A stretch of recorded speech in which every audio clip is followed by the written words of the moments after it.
Sementara itu, saudara pasangan bakal calon wali kota dan wakil wali kota Banda Aceh dari jalur independen, Zainal Arifin dan Mulia Rahman resmi mendaftar ke KIP Banda Aceh sebagai calon wali kota dan wakil wali kota Banda Aceh pada Pilkada Serentak 2024 pada Selasa 27 Agustus.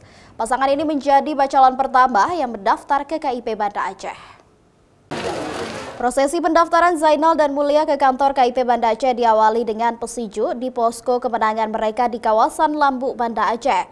Setelah itu langsung menuju ke kantor KIP Banda Aceh yang diantar langsung oleh ratusan pendukung mereka. Di kantor KIP mereka disambut oleh Komisioner KIP Banda Aceh. Pasangan yang maju lewat jalur independen ini mengaku sudah melewati verifikasi faktual dengan menyerahkan 9.130 dukungan sebagai syarat maju lewat jalur perseorangan. Sementara menurutnya dokumen persyaratan pendaftaran dinyatakan sudah lengkap dan diterima. Selanjutnya, kata Zainal, pihaknya menunggu dilakukan verifikasi lanjutan dari dokumen dukungan dan syarat-syarat lainnya yang telah diberikan kepada penyelenggara pemilu. Kita alhamdulillah sebenarnya telah mampu untuk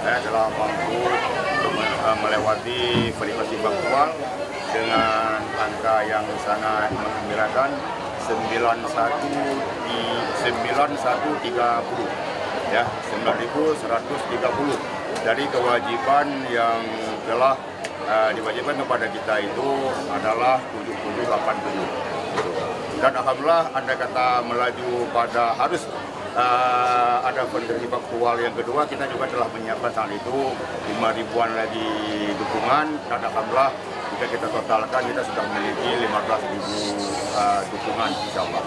Kita alhamdulillah barusan telah juga mendaftar dan telah diperiksa berkas-berkasnya. Alhamdulillah kita telah memenuhi syarat.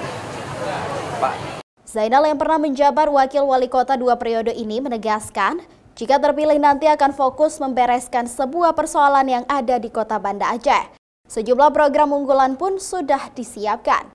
Satu di antaranya adalah membangun tower duafa yang diberikan gratis untuk keluarga miskin. Usai jab, Kompas TV, Banda Aceh.